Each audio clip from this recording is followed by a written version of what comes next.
Maybe it's hard to balance the responsibilities. You're juggling school, work, life, home, and whatever else is going on amidst a pandemic nonetheless. Same thing, family responsibilities. Maybe you're the oldest and you're taking care of younger siblings. Maybe parents or guardians have to work, so you're basically first in charge on top of all your other stuff. Just general uncertainty too. Things are getting better, but maybe things are getting worse on your end. So just a lot of instability and uncertainty there. The weight of the world, basically, with racial injustice, climate change, any political or non-political things going on in your world right now can greatly affect your motivation. School pressures, just overall feeling stressed, feeling pressures in general, maybe some mental health concerns. There's a lot of things that play into how you present yourself and where your motivation comes from. And identifying these is one of your first steps. Motivation really waxes and wanes, depends on your situation, and your basic needs have to be met first in order to really identify some of the goals going forward. So what is motivation? So I took this from the verywellminded.org. It's a good definition, working definition of motivation. So motivation is the process that initiates, guides, and maintains goal-oriented behaviors. It is frequently used to describe why a person does something and is the driving force behind human action. It's also a pathway to change our way of thinking, feeling, and behaving. So, in short, motivation is our why. Why am I doing this? What is the purpose? How do I fit in with this? And we'll go in a little bit deeper as we continue. So, knowing what motivation is, now tacking on another layer of understanding how motivation can affect you. So motivation can help you understand where it comes from. Like I said, that why piece, what increases your motivation, what decreases your motivation, and what aspects of it can and cannot be changed. It can help us understand why some types of motivation are more beneficial than others. This is something, that intrinsically you can figure out about yourself, and it's going to help you going forward versus just saying, I can't do this, and I'm just going to give up. Knowing your why and knowing how it fits in for you can help going forward. It also allows us to gain valuable information about ourselves. It can enhance your own well-being, your own personal growth, and it can give you a sense of purpose. Having motivation to do something, to complete a task, no matter if it's simple or complex, it gives you a sense of purpose. And overall, it can help establish a routine and provide structures in areas of our lives. The pandemic was something that we couldn't control or predict per se. So having something very out of control, like online schooling, like a pandemic, like things being inverted, finding personal goals and motivation can give you a sense of structure and can help in turn increase your motivation. So I've been saying the word motivation so many times, we got to figure out what types of motivations apply to you. So there's two types. There's actually more than two, but I just identified the two major ones, types of motivation. So on the left, you'll see the intrinsic motivation.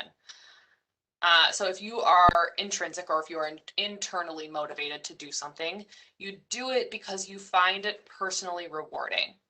You perform that activity for your own sake, your own personal validation, and or a sense of pride, rather than for an external reward.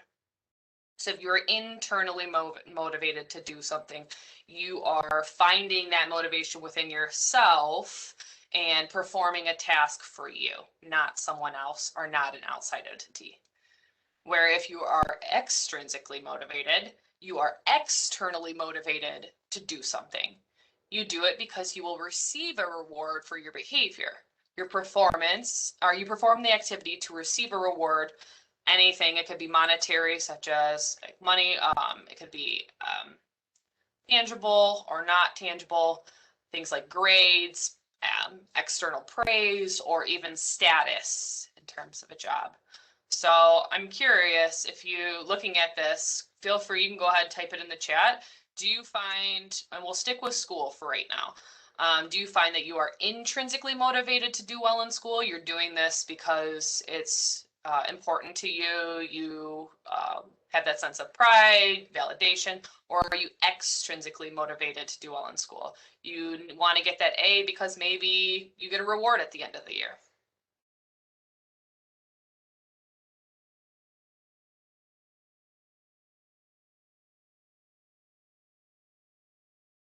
Yeah, so they're coming in. I appreciate everyone participating. And I'm getting a solid mix. A lot of people are either or some people are both. And I think that's important to recognize you can be both in certain situations too.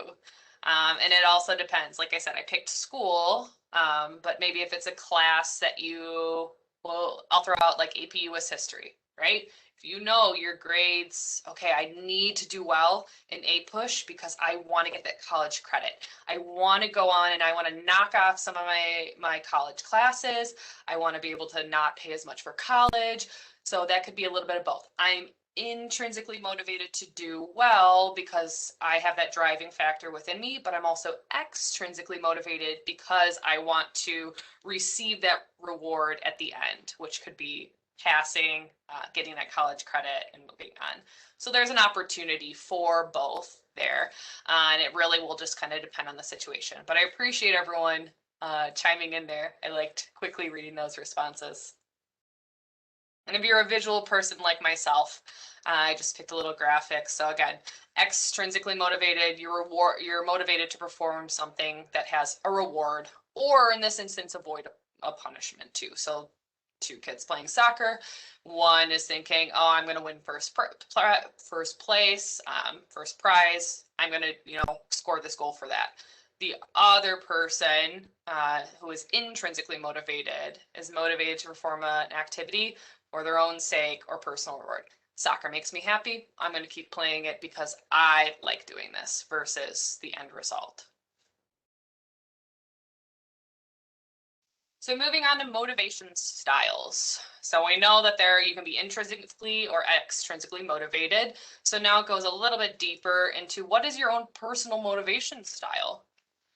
So a few of them that I highlighted here is goal-oriented. So if you are setting goals and you're motivated for that, goal-oriented motivation styles is you likely like setting goals and are very motivated to achieve and exceed them.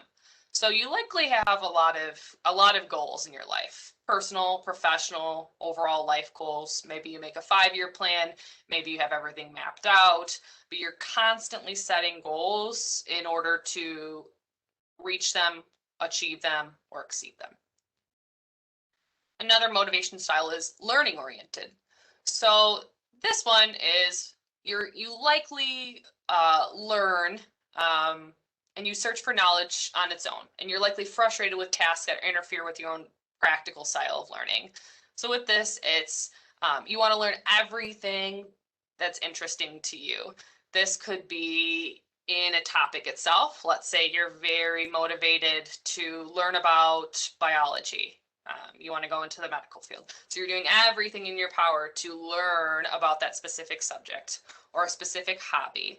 And if you are forced to do, maybe let's say you're not a math person, where you're really focused on science, but you're not keen on math, and math is cutting into your personal time. So navigating that with the things that you really enjoy with the things that may interfere with your own personal learning. And relationship oriented.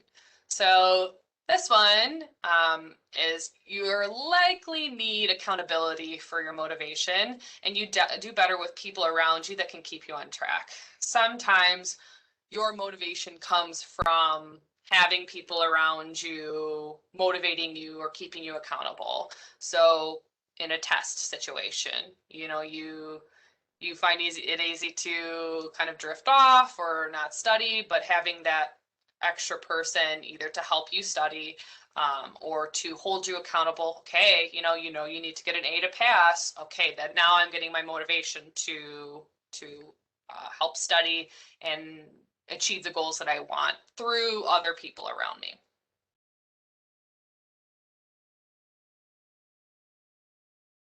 So many times when we're talking about motivation, we have to include what are known as thinking traps, or automatic negative thoughts, or thoughts that can kind of constantly pop up that affect our levels of motivation.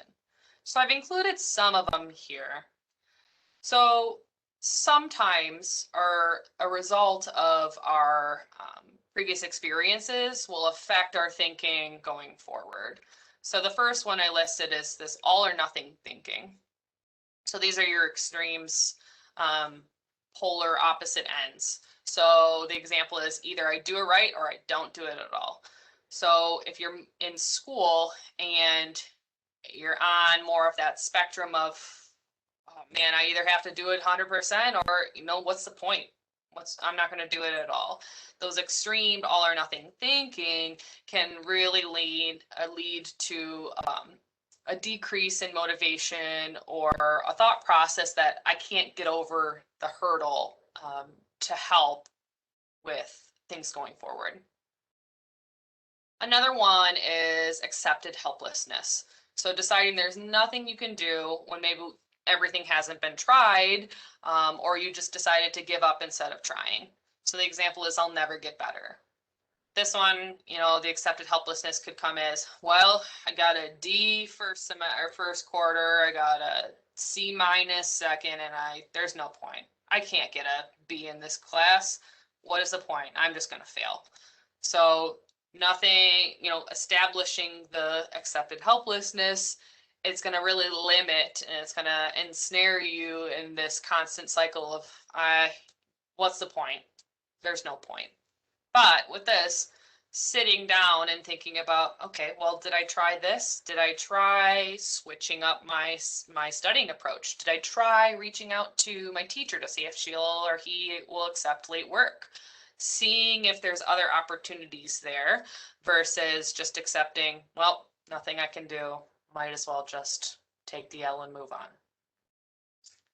A big one I find for a lot of students, myself included, is this thinking trap of perfectionism.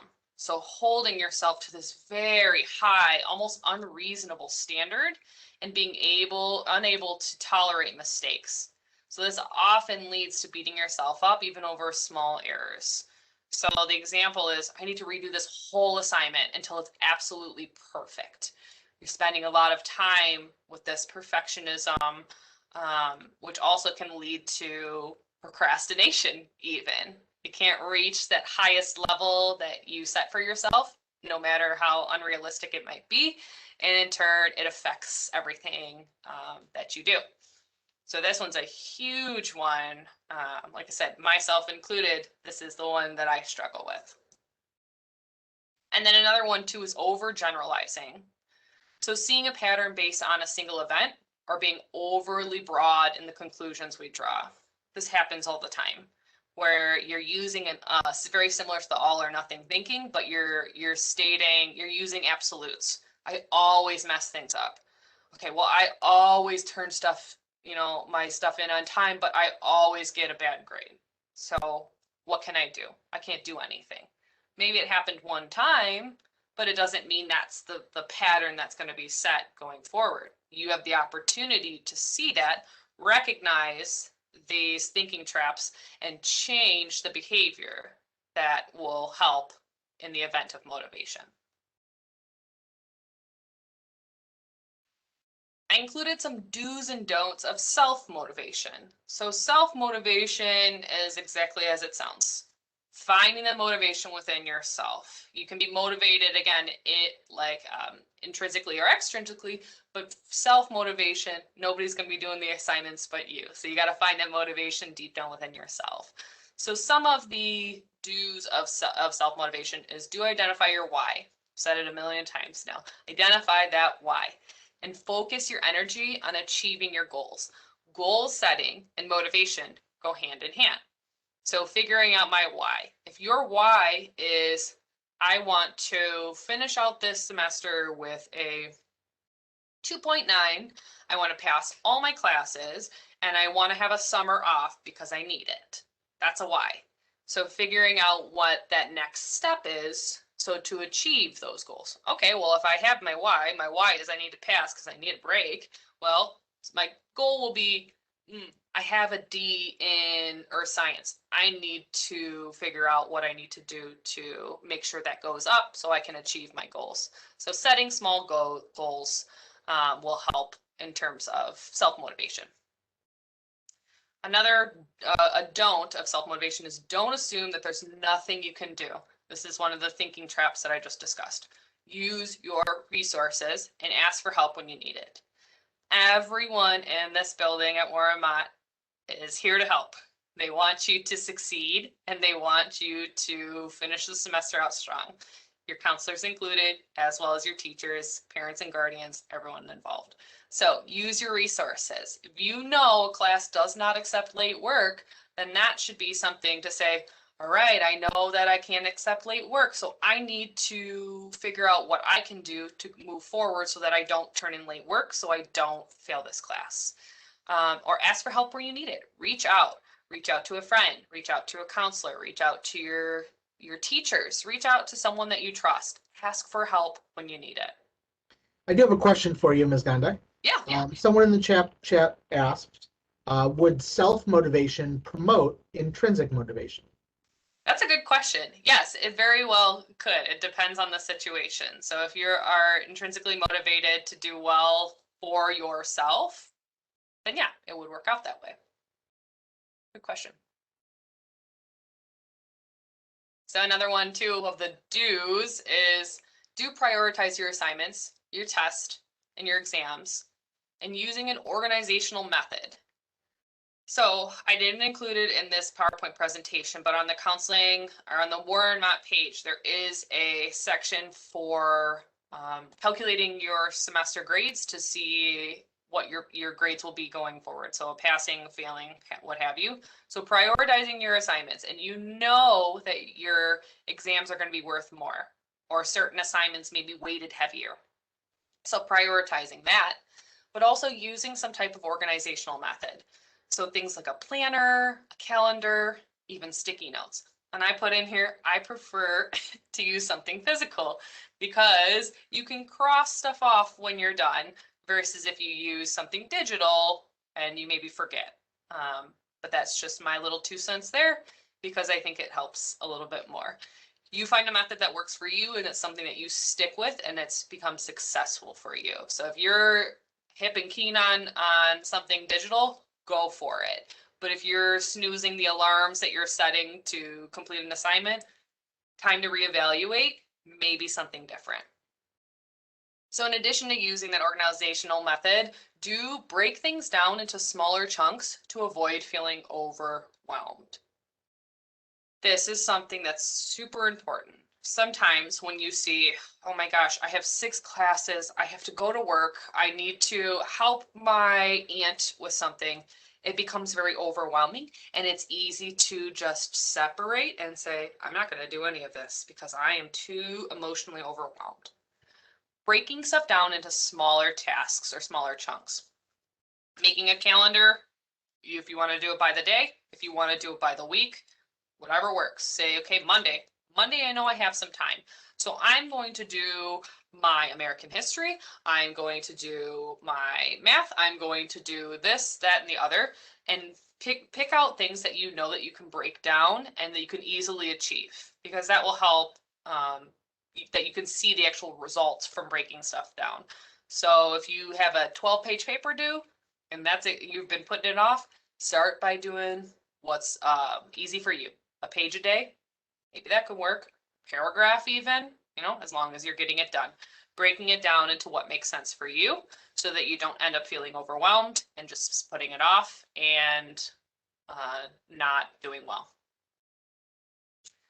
One of the don'ts, don't let past grades, assignments, and exams limit you from trying your best. You have the ability to turn any situation around and take control.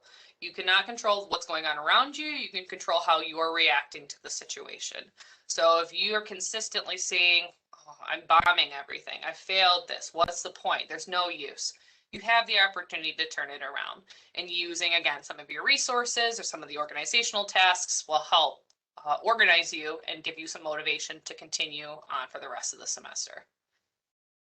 Another do is establish a routine. This goes with your schoolwork, your work-life balance, your home life balance, and beyond. And again, setting appropriate goals for each. Focusing, if you know schoolwork takes precedence right now, then that's the one that you're going to be setting your major goals for. If you know that you have to work and that schedule is set, well, we have that. Figuring out how those balance out so that you're still giving equal time to each. The next one is don't give up. You've overcome hard stuff in the past and you can do it again. I know this semester is hard. This year has been hard. The last, 2020, 2021, they've been hard years, but you've overcome hard stuff. You're going to face hard stuff in the future and you will overcome it. So constantly tell yourself not to give up. Which goes into the next one of do adopt positive language and avoid limiting language. Utilize the power of yet. This is very important. I really enjoy this one, is tacking the word yet onto any sentence. I'm failing biology. Switch it around.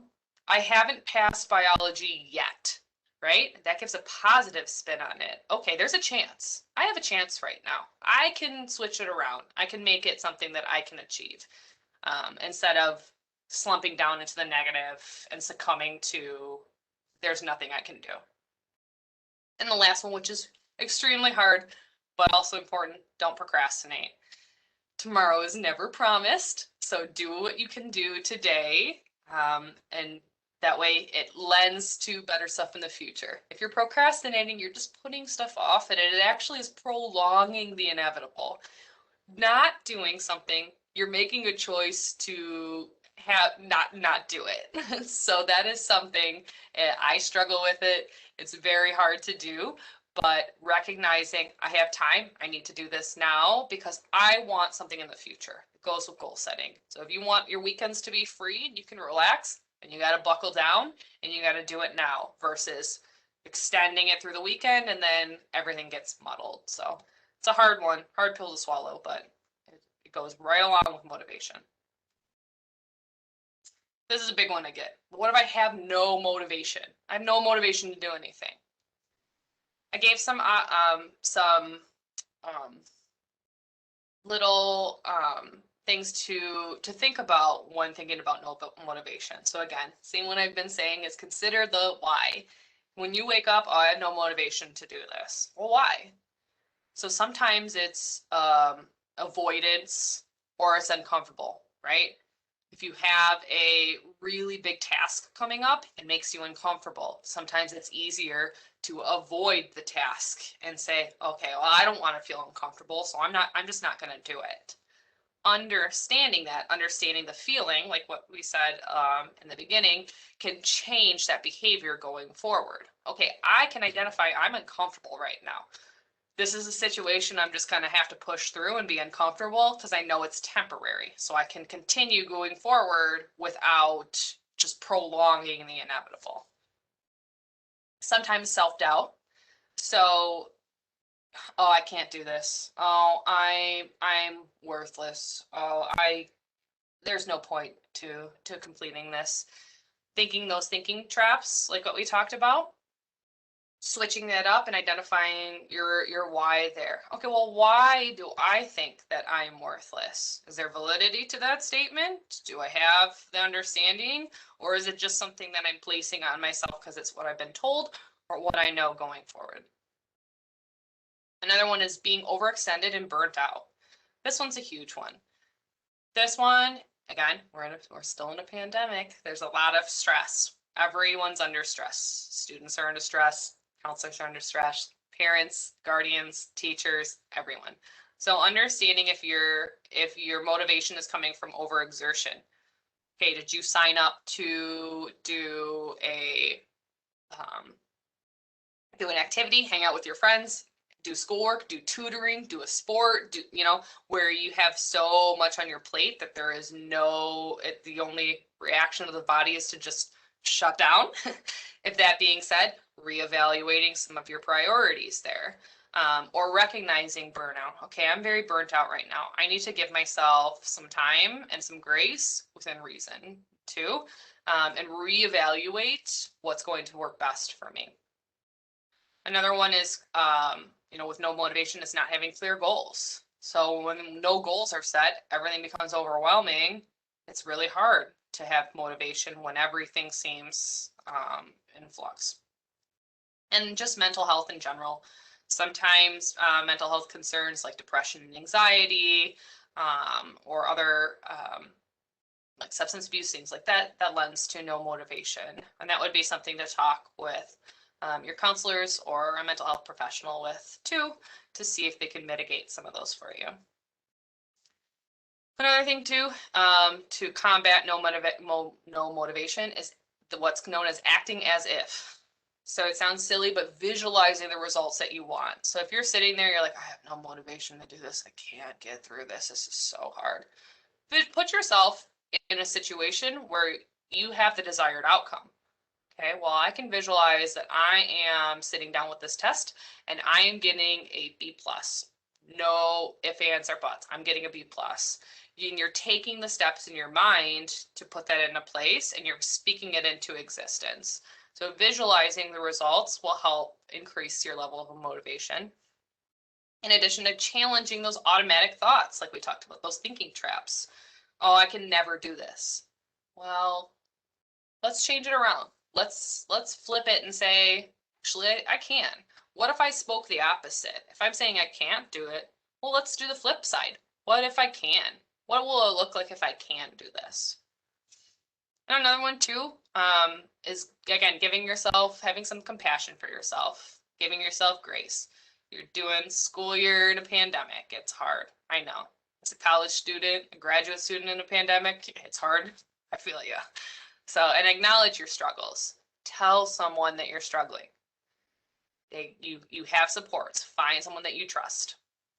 And using positive language and identifying those limiting thoughts, like I said, switching those around, using that power of yet, like I spoke about. And here are some tips to stay motivated. So you know what motivation is, you know how to identify, are you intrinsically or extrinsically, are you goal-oriented, and the other types of ones, well, what if I don't have motivation, do there? Now these are tips for staying motivated. So like we've said, this is kind of reiterating what I've spoke about in little bullets, but establish clear goals.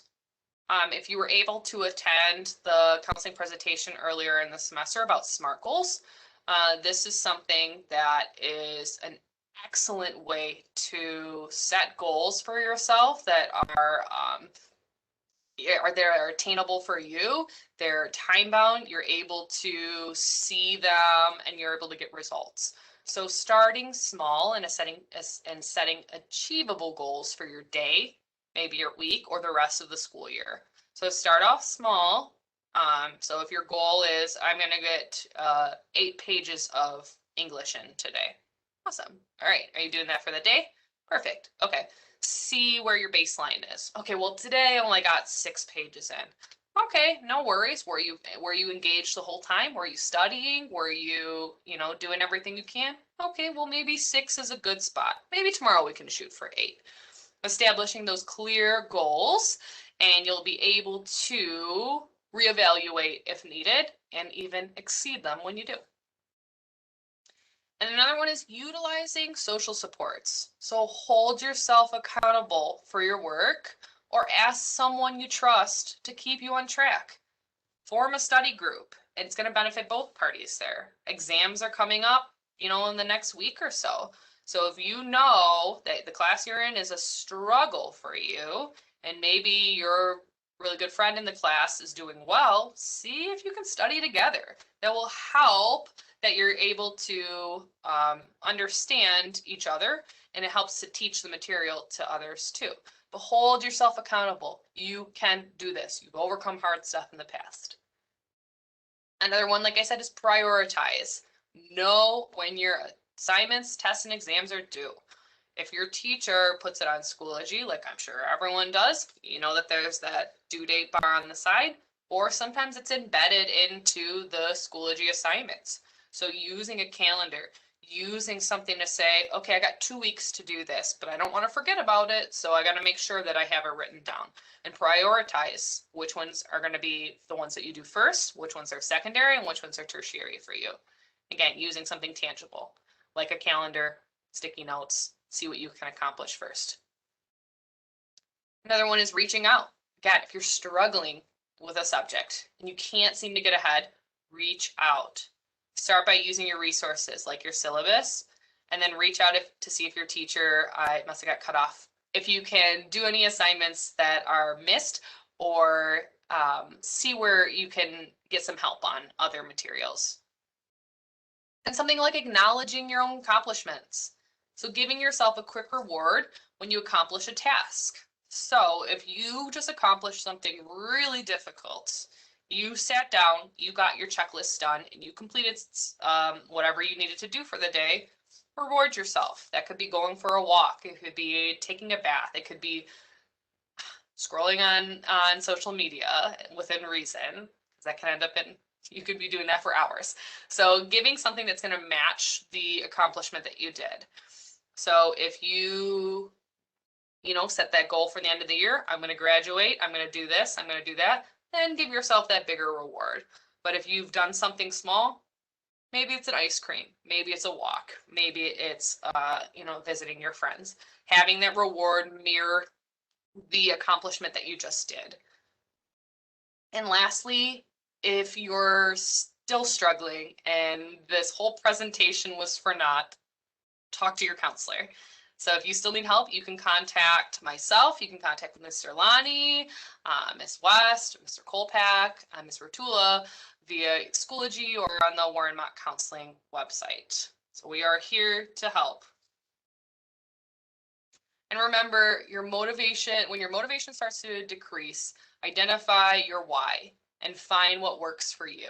You've overcome so much already, and you're capable of doing hard things. Keep telling yourself that. That's pretty much it. Any questions?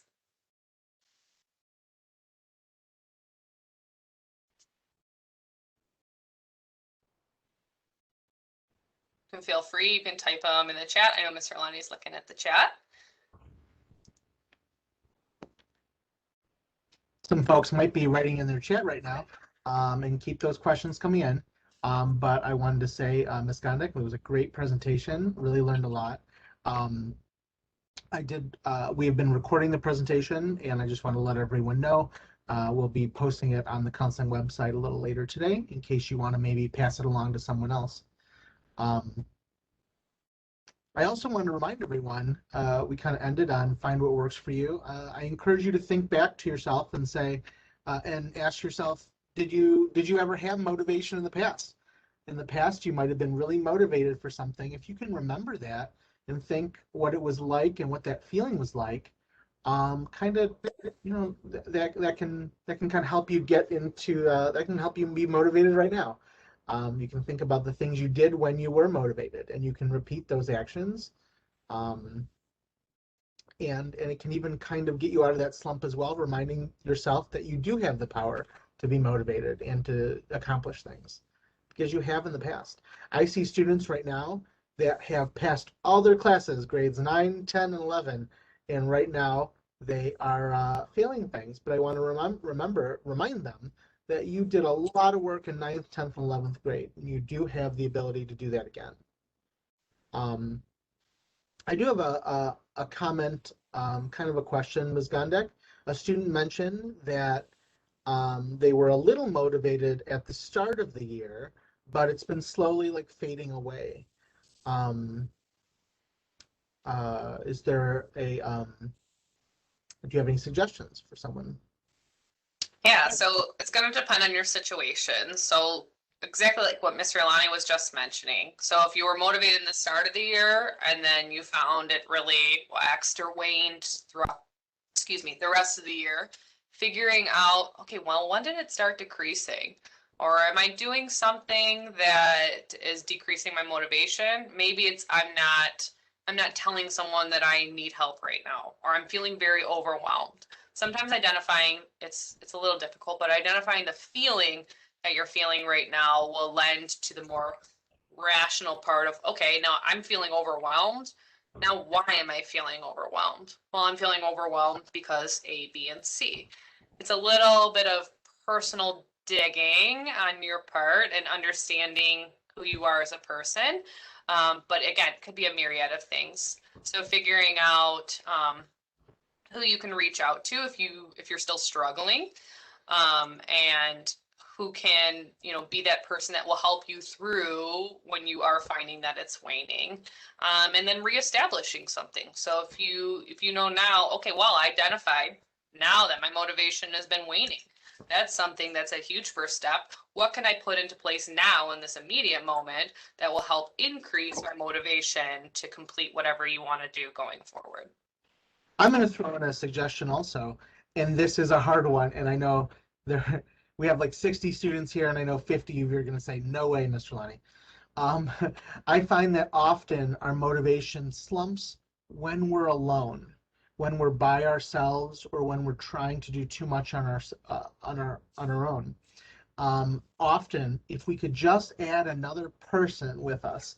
I don't know if you've ever had a fitness goal, but like sometimes you start off at the gym and you're working out, and if you're doing it by yourself, as the weeks go on, you feel less motivated. But if you can add another person to like go work out with you, that can be enough to kind of bridge that slump for you.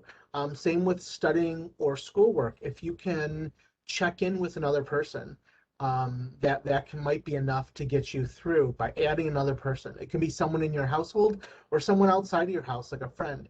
But I know that is hard to do because you have to like open yourself up and tell someone like I'm struggling, and that's hard to admit to other people. So I do definitely appreciate how hard it is, but I'm going to give that suggestion that could be what it takes to get you through it. Mm-hmm. Oh, I do. Someone did even mention in the chat that adding another friend to workouts and stuff like that has helped them. So Mm-hmm. I'm glad to hear that does work for some people. And then I see there's one that says, every time I'm motivated to do something, I always lose interest. And that's a big one too. So sometimes, again, with schoolwork, you know that you have certain classes that are needed to graduate too. So sometimes it comes down to this has to be done. I have to do this. So what am I going to do to ensure that I'm going to do this? We're gonna do stuff that we don't want to do throughout our entire life. So finding that motivation there, it may not always be something fun and enjoyable, but it's things that you'll have to do. And again, rewarding yourself for overcoming it. Wow, man, I did not want to do that, but I'm even just pat on the back, I got through it, right? Or something that it's going to help me going forward in the future. I overcame hard things now. I know I'm going to overcome even harder things in the future. Sometimes you just got to buckle down and do it. I know it's hard, but Someone it's nice. mentioned that they're actually feeling motivated right now. I've found that sometimes deadlines can be motivated in that it increases the urgency. Like, you don't have any time left. You have like 2 days. So Mm-hmm. sometimes people find that motivating. The deadline can be motivating. I Right. know there's students that sometimes have said to me, I just wish there were no deadlines. I could turn in whenever I want. And that might work for some people, but other people need that deadline to really get them motivated. And right now, this is the time of year with a lot of deadlines because we're ending. Mm-hmm. Someone else mentioned that some of their teachers are offering them incentives that they can skip their exam if they maybe have a certain grade in the class, and that's really motivating a lot of people right now too. So that's a good one. There's another question, Ms. Gondek. How can you avoid being distracted by everything in your life when you're supposed to be motivated? That distraction piece. Do you have any That's a suggestions? really good question. Um, Sometimes too, that goes hand in hand with either like the perfectionism or the avoidant. So if you're distracted about everything in life, and I don't know the specifics of that, that could be, a ton of different things. But in terms of schoolwork, let's just keep it in the realm of school. Knowing if you need to sit, if you know, all right, I need to get this done. I have a deadline. I need to just sit down and do this, trying to eliminate some of those distractions as much as possible. I don't know about you, but if my phone is in the room and I have something that I need to do, and I myself am a more of a procrastinator, perfectionism type person, I need to eliminate as much distractions as possible. So that could mean I go to the library, right? There's not much distractions at the library. I have my headphones on, I'm working. Or I go into work, or I go into a new place that is not as distracting as a place like my room or stuff like that. Moving your phone, putting your phone in a completely separate room so you're not tempted to just mindlessly scroll. Or, sooner or later, then you realize 3 hours went by and you got nothing done. So trying to get rid of as much of the things that you know that you're distractors as much as possible too. It's really hard. In terms of that life piece too, sometimes it's just about balancing, knowing, okay, when can I give? When can I take? What can I sacrifice in order for potential gain? It's hard. It's hard to kind of really balance that, but Do you have any suggestions, Ms. Gondek, if like we're all kind of stuck at home? What happens if like other people in our home are distracting, like, and we can't get away from them? Do you have any suggestions for like that scenario? Ooh, so with that one too, it could go a few ways. If someone's being distracting, are they doing it purposefully? Is it like a little brother or someone that's that you're not able to give attention to? Or if it's someone like parents or guardians are watching TV and the TV is distracting, you could potentially, oh, mom, dad, grandma, aunt, uncle, can I tell you what I'm learning about right now? So that way you can almost teach someone while also keeping it fresh in your mind, and you're including your supports in there as well. It's not going to work out flawlessly every single time, but figuring out where you can control, or finding a room in your house that is a little bit more quiet, and maybe telling someone, hey, I have a big test coming up right now. So do you mind if I go study in the garage? Or do you mind if I close my door and I, set a timer or something like that? Letting people in, having that line of communication if all possible too. But it is hard. It is hard being stuck at home, or even maybe going outside real quick. If you have like a porch or a backyard, or, even somewhere that you can set up shop to help you, if maybe your household's a little distracting. How about distracting thoughts? Like maybe there's just like recurring things that I'm dwelling on, and it's really hard for me to like stop thinking about them. So there's a few things with that, and you got to figure out what works best for you. Sometimes there's what's known as thought stopping, where you simply tell yourself no. So if these thoughts are coming up and you're like, it could be some of the thinking traps that we talked about, or it could be things like, oh, I forgot that I needed to do this, or you're really worried about a person or things like that. Trying to table it as much as possible and say, okay, I got to focus on this too. So either you're telling yourself no to, I'm not good enough, I can't do this, I'm struggling, nobody's going to help me. Some of those more automatic negative thoughts that we talked about, and doing something like that, or trying your best to center yourself and say, okay, I need to buckle down. Need to sit down and do this. Those thoughts can wait, right? They're not going anywhere right now. And if you're not doing something that needs that immediate attention in the moment, it could be beneficial just to kind of table them for now and then come back to them if needed. I know for me, sometimes I need to write things down. So if I'm like, oh, I got to do all these things, or sometimes I have a good idea, or oh, I have this idea for some other kind of thing I'm working on, sometimes I need to get that on paper so I can let it go. Um, for a while, I was having a lot of like ideas and things, but right before I was going to bed, and like, oh, I was really motivated at like 11 p.m. to pay my bills, to answer that email, to sign up for that thing, and I had to force myself to write them down and then pick them up during the day. Otherwise, I would never get to bed. So sometimes writing them down will help you kind of release, or at least release it so that you can pick up later. And that's, you don't have to worry about like forgetting. That's an excellent point, Mr. Lenny. I do the same thing. I'll be jolted awake at 3 o'clock in the morning and be like, did I forget to do this? And so having a journal next to your bed, or bullet journaling is something that's cool too, because you can make it creative in your own. But finding something that you can actually tangibly put onto, the physical act of the letting go piece. All right, I put it on a sticky note. I know that it's going to be there when I wake up, so I can let it go for now and I can continue on with the rest of my day. Or with the schoolwork, oh, I need to study, but did I feed my dog? Did I do this? Well, let me write this down. Let me give myself maybe a good solid hour of studying, and then I'll come back to maybe the things that are also weighing on my mind.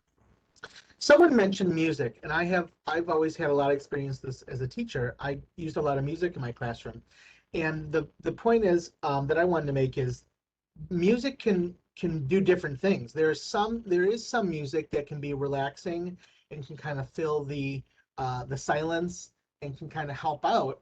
But there's music that can also be distracting, and it's different for every person. I'm gonna say music. If there's certain songs or types of music that get you singing, that get you remembering, that get you dancing, that can actually be distracting music, believe it or not. But if there's other music where maybe old music where you don't know the words, or music that doesn't have words, or music that is a little bit less popular, or maybe it's more calming music like classical music, that can maybe help be better background music. When I was a teacher, I never put on like popular music in a relaxing time, because then people would not be able to relax. They just get so into it. I had to pick music that there were no words, or that the students wouldn't really know, and it would just serve as background music. So think to yourself, like, is this music even helping me, or is it just distracting? Then don't pick that type. But on the other hand, can I pick different music that is actually going to help with the relaxing or filling that time space, that silence, I guess. I wanted to mention that about music. I have a Really good questions coming in, and comments. I have a comment, Mr. Lonnie and Ms. Gondek. For me, I think I like physical reminders. So in my phone, if I want to get a good grade, I'm going to send myself a reminder for the future. So I'll put in today for June 18th. Make sure I study extra hour for my finals. Or on my message board in my house, I'll put a black M or an MSU green paper that says, I want to get to MSU or U of M. I have to do this. Or a picture of a house, or a picture of a car, or something that reminds me that I want to get to this goal. And when I'm having a tough time, I look at my board and I see that block M. I need to pick up my effort for grades. And sometimes that's tough. So those are things that I do to get myself motivated on tough days. That's a great point, Mr. Kolbeck. Having some type of vision board, or at least daily reminder, positive affirmations that you're going to want to put into place on places that are most visible too. Some people put it on their like their bathroom mirror, first thing that they see, or right when you wake up. I know in my office at home, it's sitting right above my computer, so I can look right at it and see the things, my long and short-term goals that I have set that I need to accomplish that are leading to larger things down the line. It's a great point.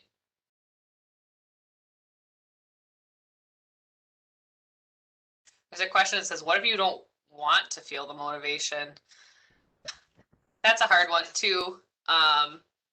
And again, motivation isn't exclusive just to schoolwork stuff. You have motivation to complete things in life. So thinking about some of your goals too. A goal could be as simple as I want to go visit California. Okay, so what's going to be needed to achieve that goal for you? So even if if it's not a school related goal or you're really feeling bogged down, you still have goals in every area of your life too, and they'll lead to eventually larger goals too. So it doesn't have to be exclusively school related, but again, in school related, these are things you have to do. So figuring out how to make it enjoyable for you. So similar to what Mr. Lonnie was saying, you can pair maybe a task that isn't so enjoyable with a task that is enjoyable. So maybe listening to music, listening to, I saw like the lo-fi chill beats or classical or something like that. You like that? Okay, cool. Pairing that with something mundane like, studying or completing an assignment, pairing that that will at least give you a little bit of that reward. Or just rewarding yourself for being able to complete the things that you were like, I had no motivation to do it, and look, I did it. But you have goals in every area of your life. I wanted to, Mr. Lonnie, is there more questions? I wanted to, I know that I give the opportunity for some gift cards to give away, so I don't want people to log off. So if there's no other questions, or at least if we table the questions, I'll just ask a few. And if anyone can type them quickly in the chat, you have an opportunity to win some gift cards. Sound good? Sounds good. Okay. So when I talked about the two types of motivations, I want you to name both of those two types. So name the two types of motivation. Oh yeah, they're coming in.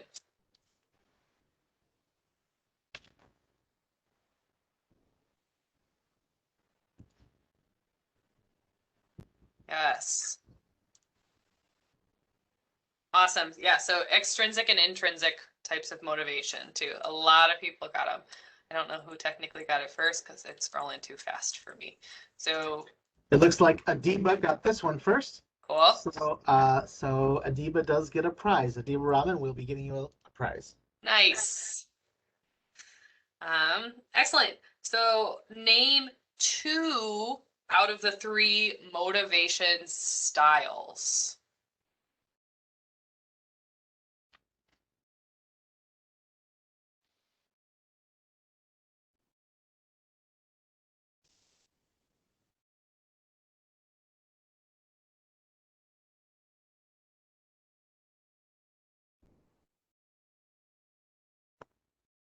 Awesome. Good. I got a few in too. I don't know technically who's first, if they're going to you, Mr. Lonnie, at all. But yes, so a lot of you are saying the goal-oriented and the learning-oriented. Looks like the first one I have for is Rivers. Rivers won this one. Got it in. Awesome. First. So Rivers will also be getting a prize. And then yep, cool. And then lastly, that one towards the end, I gave you tips to stay motivated. So name 2 tips to stay motivated.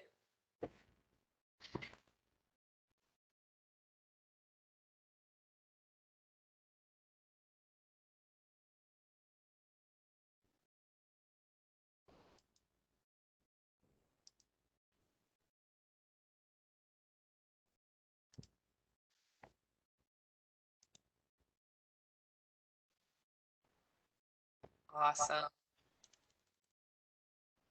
We love to see it. Everyone is participating and labeling really good ones too. I also can't tell who was first either.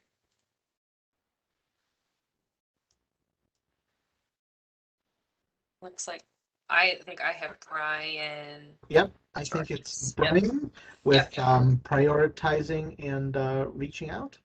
Yes. But everyone else gave such good ones too. Or do not, Brian said do not procrastinate and set reminders. Nice. Oh, okay. Yep. Awesome. Okay, thanks, Brian. You got that one in first, so you'll be getting a prize also. So we have a little bit of time, so if anyone has any other questions too, feel free, type them in the chat. I really appreciate everyone being such an active participant in this too. It's awesome to see the responses, the interactions. I know it's hard, and I know it's we're getting towards the end of the year, so it's difficult to do things that aren't asked of you. So I do appreciate everyone showing up. If you still have questions, go ahead and type them in the chat. We'll hang on for a little bit longer. If not, then I believe you can continue on with the rest of your day. It looks beautiful outside.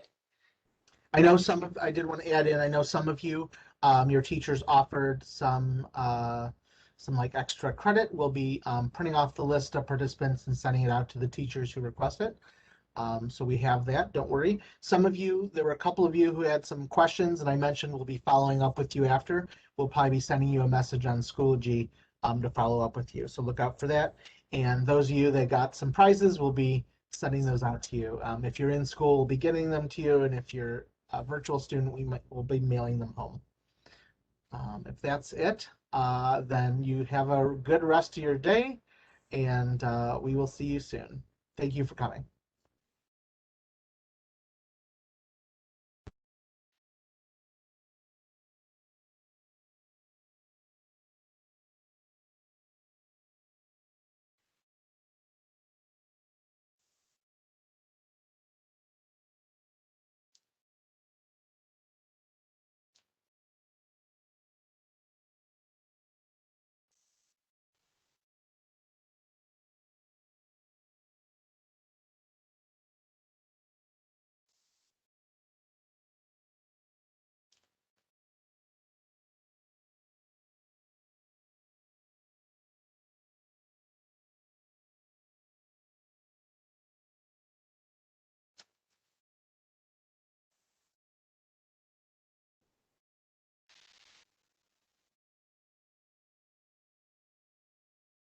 Okay, that went very well.